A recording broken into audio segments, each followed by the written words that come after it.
പണ്ട് കാലത്തൊക്കെ നമ്മൾ വീട്ടിൽ മൺചട്ടിയിലും ഇരുമ്പ് ചട്ടിയിലും ഒക്കെ കുക്ക് ചെയ്യുന്ന സമയത്ത് അല്ലെങ്കിൽ ആഹാരം പാകം ചെയ്യുന്ന സമയത്ത് നമുക്കുണ്ടാകുന്ന ഏറ്റവും വലിയ പ്രശ്നം എന്താണ്? അടി പിടിക്കുക. നല്ല ഇഷ്ടമുള്ള പഴം കൂട്ടാനും അതും ഇതും മീൻ പൊരിച്ചതും ഒക്കെ ഉണ്ടാകുന്ന സമയത്ത് ഇത് അടി പിടിക്കും. അടി പിടിച്ച് കഴിഞ്ഞാൽ അതിൻ്റെ കരി ചൊവയും അതിൻ്റെ ടേസ്റ്റും ഒന്നും വലിയ സുഖമില്ല. മാത്രമല്ല നമുക്കറിയാവുന്ന അത്ര ആരോഗ്യത്തിന് നല്ല അല്ലാത്ത ഒരു കാര്യമാണെന്ന്. പക്ഷേ എന്നാലും മൺചട്ടിയിലും അല്ലെങ്കിൽ ഇരുമ്പ് ചട്ടിയിലും ഒക്കെ കുക്ക് ചെയ്യുന്നത് വളരെ മികച്ചതാണെന്നും നമ്മുടെ ന്യൂ ജനറേഷനായിട്ടുള്ള ടെഫ്ലോൺ കോട്ടഡ് ആയിട്ടുള്ള നോൺ സ്റ്റിക്ക് പാനുകളെല്ലാം വളരെ മോശമാണ്, ആരോഗ്യ പ്രശ്നങ്ങളുണ്ടാക്കും, കാർസിനോജനാണ്, അല്ലെങ്കിൽ ക്യാൻസർ ഉണ്ടാക്കും എന്നൊക്കെ പറഞ്ഞിട്ട് ഏറ്റവും കൂടുതൽ പ്രചരണം ഈ കാലത്ത് നടന്നുകൊണ്ടിരിക്കുന്നത് ഈ നോൺ സ്റ്റിക്ക് പാനിനെതിരെയാണ്. അപ്പോൾ ഈ നോൺ സ്റ്റിക്ക് പാനിൽ കുക്ക് ചെയ്യുന്നതാണോ മൺചട്ടിയിൽ കുക്ക് ചെയ്യുന്നതാണോ നല്ലത്? ഇന്ന് പ്രധാനമായിട്ട് സംസാരിക്കാൻ ഉദ്ദേശിക്കുന്നത് നോൺ സ്റ്റിക്ക് പാനുകളെ കുറിച്ചിട്ടാണ്.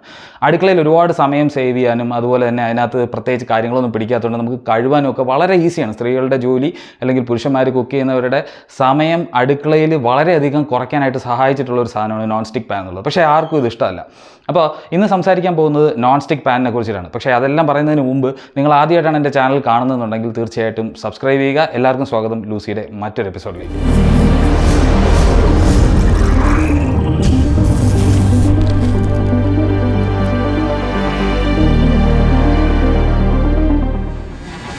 നോൺ സ്റ്റിക്ക് പാനിനെ കുറിച്ച് പറയുമ്പോൾ നമുക്കറിയാം, ഈ നോൺ സ്റ്റിക്ക് പാൻ നമ്മൾ ഉപയോഗിക്കുന്നത് ഒട്ടും അതിൻ്റെ അടിക്ക് പിടിക്കാതിരിക്കാനും അതുപോലെ കരിഞ്ഞ അടിഭാഗത്തുണ്ടെങ്കിൽ അത് ഫുഡിൻ്റെ ടേസ്റ്റുമായിട്ടൊക്കെ മിക്സ് ആവും. നമുക്കത് അത്ര ഇഷ്ടമുള്ള ഒരു കാര്യമല്ല.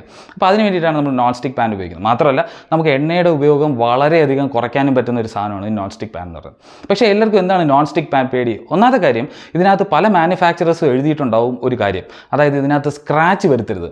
ഈ സ്ക്രാച്ച് വരുത്തി കഴിഞ്ഞാൽ ഇത് ഇളകി വയറ്റിൽ പോവുകയും അസുഖം വരികയും ചെയ്യുന്നതാണ് പലരും ധരിച്ചു വെച്ചിരിക്കുന്നത്. ശരിക്കും ഈ നോൺ സ്റ്റിക്ക് പാനിൽ സ്ക്രാച്ച് വരുത്തരുതെന്ന് പറയുന്നതിൻ്റെ പ്രധാന കാര്യം എന്താണ്? നമ്മൾ ഈ കോട്ടിംഗ് ഉള്ളത് കൊണ്ടാണ് കരിഞ്ഞു പോകാതെയും താഴെ പിടിക്കാതെയും ഒക്കെ ഇരിക്കുന്നത്, അല്ലെങ്കിൽ എണ്ണ കുറച്ച് ഉപയോഗിക്കാനൊക്കെ പറ്റുന്നത്. അപ്പോൾ ഈ കോട്ടിംഗ് പോയി കഴിഞ്ഞാൽ ആ പാൻ എന്ന് പറയുന്നത് ഏതൊരു പാൻ പോലെയേ ഉള്ളൂ, അവിടെ പിടിക്കുമെന്നുള്ളത് കൊണ്ടാണ്. അല്ലെങ്കിൽ അവരുടെ ക്വാളിറ്റിയുള്ള പ്രോഡക്റ്റ് അധികം ലാസ്റ്റ് ചെയ്യില്ല എന്നുള്ളത് കൊണ്ടാണ് ഇത് ഇളകി പോരുതെന്ന് പറയുന്നത്. അതുപോലെ തന്നെ ഡിഷ് വാഷറിൽ ഉപയോഗിക്കരുതെന്ന് പറയുന്നത് ഈ പാനിൻ്റെ ലൈഫ് കൂട്ടാൻ വേണ്ടിയിട്ടാണ്. പക്ഷേ പലരും ധരിച്ചിരിക്കുന്നത് ഈ ടെഫ്ലോൺ ഇളകി വയറ്റി പോവുകയും അത് എന്തെങ്കിലും പ്രശ്നം ഉണ്ടാക്കും എന്ന് കരുതിയിട്ടാണ് പലരും ഈ പോറാതെ വളരെയധികം സൂക്ഷിക്കുന്നത്. അഥവാ പോറിക്കഴിഞ്ഞാൽ ഇമീഡിയറ്റ്ലി പാൻ മാറ്റുന്നതും അതിനോടൊപ്പം തന്നെ അവരെല്ലാവരോടും പറഞ്ഞുകൊണ്ട് നടക്കുക, അല്ലെങ്കിൽ വാട്സാപ്പിൽ മെസ്സേജ് അയക്കും, നിങ്ങൾ നോൺ സ്റ്റിക്ക് വെയറിൽ കുക്ക് ചെയ്യരുത്. എന്താണ് ഈ ടെഫ്ലോൺ എന്ന് പറയുന്നത്? ഒരു ബ്രാൻഡ് നെയിമാണ്. അതിനകത്തുള്ള ആക്ച്വൽ കെമിക്കൽ എന്താണ്? പോളിടെട്രാഫ്ലൂറോഎത്തിലീൻ എന്ന് പറഞ്ഞ ഒരു സാധനമാണ്. ഈ സാധനത്തിൻ്റെ പ്രത്യേകത എന്താണ്? ഈ വസ്തു ബാക്കിയുള്ള സാധനങ്ങളുമായിട്ട് ഒട്ടിയിരിക്കാനുള്ള ടെൻഡൻസി വളരെ കുറവാണെന്നുള്ളത്. അതിൻ്റെ ബോണ്ടിങ് ഒക്കെ വളരെ സ്ട്രോങ് ആയതുകൊണ്ട്, കാർബണും ഫ്ലൂറിനും തമ്മിലുള്ള ബോണ്ടൊക്കെ വളരെ സ്ട്രോങ് ആയതുകൊണ്ടാണ് ഈ പറയുന്ന സാധനം നമ്മൾ നോൺ സ്റ്റിക്കിനകത്തേക്ക് ഉപയോഗിക്കുന്നത്. ഇളകി വരാൻ, ഈസി ആയിട്ട് വരാനും, ഇത് വേറെ ഫുഡുമായിട്ട് കയറി ഒട്ടിപ്പിടിക്കാതിരിക്കാൻ. ഇപ്പം ഇതേ പ്രശ്നം തന്നെയാണ് നമ്മുടെ അലൂമിനിയം പാത്രത്തിൻ്റെ മുകളിലാണ് ഈ നോൺ സ്റ്റിക്ക് കോട്ടിംഗ് ഉണ്ടെന്നുണ്ടെങ്കിൽ അവർ തമ്മിലുള്ള ബോണ്ടും വളരെ മോശമായിരിക്കും. അത് ഇളകി വരാനുള്ള സാധ്യതയുണ്ട്. കാര്യം എല്ലാത്തിൽ നിന്ന് വിട്ടു വരാനുള്ള ഒരു ടെൻഡൻസി ഉണ്ട്. അതുകൊണ്ടാണ് ഈ സാധനം ഇളകി വരുന്നത്. ഇനി ഇളകി അകത്ത് പോയി കഴിഞ്ഞാൽ എന്തെങ്കിലും പ്രശ്നമുണ്ടോ? അതാണല്ലോ നമ്മുടെ ഏറ്റവും വലിയ ചോദ്യം. ഇത് അകത്ത് പോയി കഴിഞ്ഞാൽ ഈ സാധനം വേറെ ഒന്നുമായിട്ട് റിയാക്ട് ചെയ്യില്ല. ഞാൻ നേരത്തെ പറഞ്ഞു, ഈ അകത്ത് പോയി കഴിഞ്ഞാൽ റിയാക്ട് ചെയ്യാത്ത സാധനം എങ്ങനെയാണ് നമുക്ക് എന്തെങ്കിലും ബുദ്ധിമുട്ടുണ്ടാകുന്നത്? പിറ്റേ ദിവസം അത് പൊക്കോളും. അപ്പോൾ എന്തെങ്കിലും രീതിയിൽ ഇത് ഉള്ളിൽ പോയാൽ തന്നെ സംഭവിക്കുന്ന കാര്യം പിറ്റേ ദിവസം ആകുമ്പോഴത്തേക്കും അത് പുറന്തള്ളപ്പെടും എന്നുള്ളതാണ്. അല്ലാതെ നമുക്ക് ലോങ് ടേം ആയിട്ടുള്ള യാതൊരു ഹെൽത്ത് ഹാസാർഡും ഇല്ല. എന്നാൽ മൺചട്ടിയുടെ കാര്യം അങ്ങനെയല്ല. അതിനകത്ത് ധാരാളം അലൂമിനിയം സിലിക്കേറ്റ്സ് ഉണ്ട്. ഈ അലൂമിനിയം സിലിക്കേറ്റൊക്കെ നമുക്ക് ആരോഗ്യ പ്രശ്നം ഉണ്ടാകും എന്നുള്ളതിന് ധാരാളം തെളിവുണ്ട്. പക്ഷേ മറ്റേതിന് സയൻറ്റിഫിക്കായിട്ട് യാതൊരു തെളിവുമില്ല, അതായത് എന്തെങ്കിലും തരത്തിലുള്ള ആരോഗ്യ പ്രശ്നങ്ങൾ ഉണ്ടാകുന്നതായിട്ട്. ഇനി പ്രശ്നം ഉണ്ടാവാൻ സാധ്യതയുള്ള ഒരു കാര്യം കൂടെ പറയാതെ പോകാൻ പാടില്ലല്ലോ. പ്രശ്നം ഉണ്ടാവാൻ സാധ്യതയുള്ളത് ഒരു കാര്യമില്ലാതെ, ഇപ്പോൾ ഉദാഹരണത്തിന് ഒരു നോൺ സ്റ്റിക്ക് പാൻ നിങ്ങൾ അടുപ്പിൽ വെച്ചിട്ട് ഒരു 30 മിനിറ്റ് വേറെ ആഹാര പദാർത്ഥം ഒന്നും അതിനകത്ത് ഇല്ലാതെ തന്നെ വെറുതെ ഈ നോൺ സ്റ്റിക്ക് പാൻ കുറേ നേരം ചൂടാക്കുകയാണെങ്കിൽ, അതായത് ഓവർ ഹീറ്റ് ചെയ്യുകയാണെങ്കിൽ ഒരു 350 ഡിഗ്രി സെൻറ്റിഗ്രേഡ് വരെയൊക്കെ എത്തിക്കുകയാണ്. നമ്മൾ സാധാരണ കുക്ക് ചെയ്യുമ്പോൾ ഒരിക്കലും അത് സംഭവിക്കാറില്ല. 350 ഡിഗ്രിക്ക് മുകളിൽ നിങ്ങൾ ഹീറ്റ് ചെയ്യുകയാണെങ്കിൽ എന്ത് സംഭവിക്കും? ഈ കോട്ടിംഗ് അല്ലെങ്കിൽ നേരത്തെ പറഞ്ഞ പോളിടെട്രാഫ്ലൂറോഎത്തിലീൻ എന്ന് പറയുന്നത് അതിനകത്തുനിന്ന് വിട്ടുവരികയും ഇളകി പോവുകയൊക്കെ ചെയ്യും. അപ്പോൾ അത്രയും ചെയ്യുന്ന സമയത്ത് എന്ത് സംഭവിക്കും? ഇതിൻ്റെ ഫ്യൂംസ് ഇൻഹെയിൽ ചെയ്താൽ, അല്ലെങ്കിൽ അതിനകത്തുനിന്ന് വരുന്ന വാതകങ്ങളെ നമ്മൾ ഇൻഹെയിൽ ചെയ്ത് കഴിഞ്ഞാൽ നമുക്ക് ഫ്ലൂ പോലെയുള്ള ഒരു സിംറ്റം വരും. അതായത് പനി വരുന്ന പോലെ. ഈ പനി വരുന്നത് പോലത്തെ സിംറ്റം അല്ലാതെ, അത് ഇത്രയും ചൂടാക്കിയാൽ മാത്രം, നമ്മൾ ഫുഡ് ഉണ്ടെങ്കിൽ ഒരിക്കലും പാൻ അത്രയും ചൂടാവില്ല. ഇല്ലാതെ ഇത് ഇത്രയും നേരം ഉപയോഗിച്ചാൽ മാത്രം ഈ സാധനം പ്രശ്നം ഉണ്ടാക്കാനുള്ള സാധ്യതയുണ്ട് എന്നുള്ളതാണ്. ഇനി മനസ്സിലാക്കേണ്ട മറ്റൊരു കാര്യം എന്ന് പറഞ്ഞു കഴിഞ്ഞാൽ, ഇതുണ്ടാക്കുന്ന സമയത്ത് ഉപയോഗിക്കുന്ന ചില കെമിക്കൽസ്, അത് കാർസിനോജനിക് ആയിട്ടുള്ള സാധനങ്ങളുണ്ട്. പക്ഷേ അതൊരിക്കലും പാനിൽ കാണാറില്ല.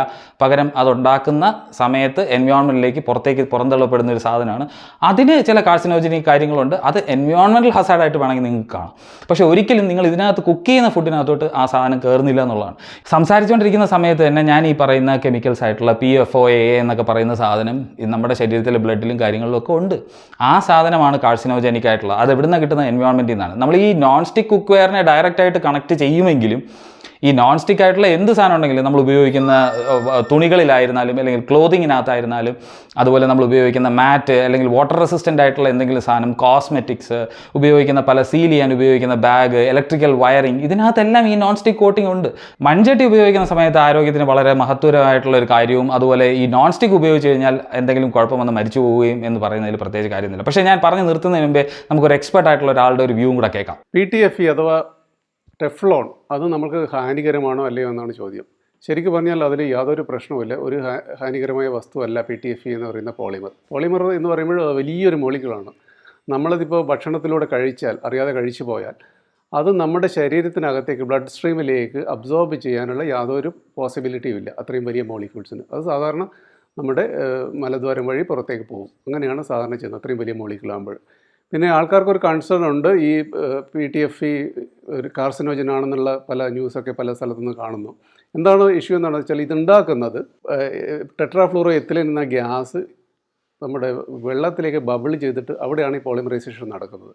അപ്പോഴിത് പ്രസിപ്പിറ്റേറ്റ് ചെയ്യും. ഇത് വെള്ളത്തിൽ സൊല്യൂബിൾ അല്ലാതെ ഈ പോളിമർ അത് കുറച്ച് ആ ഏർലി പ്രസിപ്പിറ്റേഷൻ ഒഴിവാക്കാൻ വേണ്ടി അതിൽ ഉപയോഗിക്കുന്ന ഒരു സർഫാക്റ്റൻ്റാണ് പെർഫ്ലൂറോ ഒക്ടനോയിക് ആസിഡ് അല്ലെങ്കിൽ പെർഫ്ലൂറോ ഒക്ടൈൻ സൾഫോണിക് ആസിഡ്. ഇതൊക്കെ സർഫാക്റ്റൻ്റ് എന്ന് പറയും. നമ്മുടെ ഡിറ്റർജൻറ്റ്സ് പോലുള്ള സാധനമാണ്. അപ്പോൾ അതിന് കാർസിനോജനിക് പ്രോപ്പർട്ടി ഉണ്ട്. അത് പെർസിസ്റ്റിംഗ് കെമിക്കൽസ് ആണ്. അപ്പോൾ അത് അറിഞ്ഞ ശേഷം ശാസ്ത്രസമൂഹം അത് പറഞ്ഞ ശേഷം ഈ പ്രോസസ്സിൽ ഇത് ഉപയോഗിക്കുന്നില്ല. ഒരു ഏകദേശം 10 വർഷത്തിന് മുമ്പേ തന്നെ ഇതൊക്കെ നിരോധിച്ചതാണ്. ഇങ്ങനെയുള്ള യൂസേജ് ഓഫ് PFOA എന്നുള്ള കെമിക്കൽസൊക്കെ നിരോധിച്ചാണ്. അപ്പോൾ ഈ PTFEയിൽ ഇപ്പോഴും വരുന്ന PTFEയിൽ യാതൊരു പ്രശ്നവുമില്ല.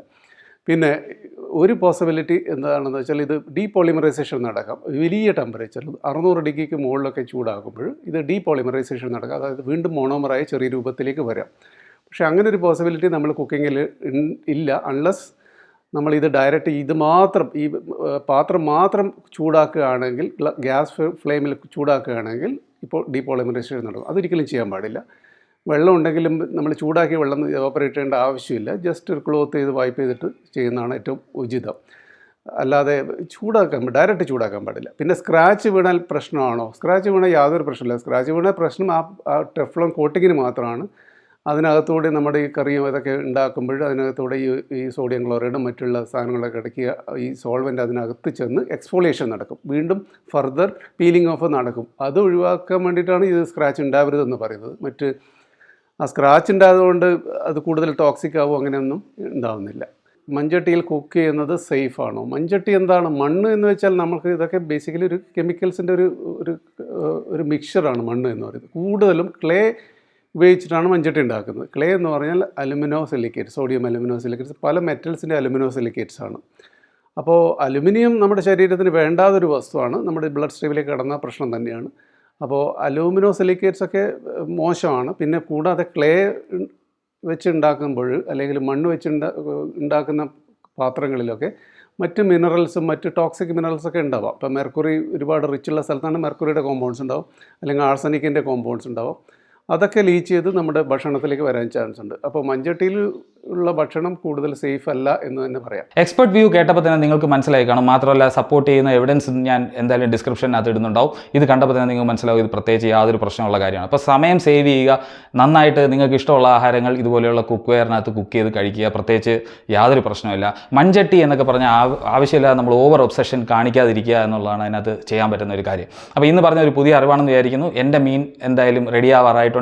ഞാൻ പോയി നല്ല നോൺ സ്റ്റിക്കിൽ പാനിൽ വറുത്ത മീൻ കഴിക്കട്ടെ. അപ്പോൾ നിങ്ങൾക്ക് ഈ വീഡിയോ ഇഷ്ടപ്പെട്ടെങ്കിൽ ലൈക്ക് ചെയ്യുക, നിങ്ങളുടെ സുഹൃത്തുക്കൾക്ക് ഷെയർ ചെയ്ത് കൊടുക്കുക. അതിനോടൊപ്പം തന്നെ ഇതുവരെ എൻ്റെ ചാനൽ സബ്സ്ക്രൈബ് ചെയ്തിട്ടില്ല, തുടർന്നും ഇതുപോലെയുള്ള നിസ്സാരമാണെന്ന് തോന്നുന്ന പല അന്ധവിശ്വാസങ്ങൾക്കെതിരെയുള്ള വീഡിയോയും ശാസ്ത്ര വിഷയങ്ങൾ കേൾക്കാൻ താല്പര്യമുണ്ടെങ്കിൽ എൻ്റെ ചാനൽ തീർച്ചയായിട്ടും സബ്സ്ക്രൈബ് ചെയ്യുക. അപ്പോൾ മറ്റൊരു ഇൻട്രസ്റ്റിംഗ് ആയിട്ടുള്ള എപ്പിസോഡുമായിട്ട് കാണുന്നവരെ I am your host Chandrashekhar, signing of.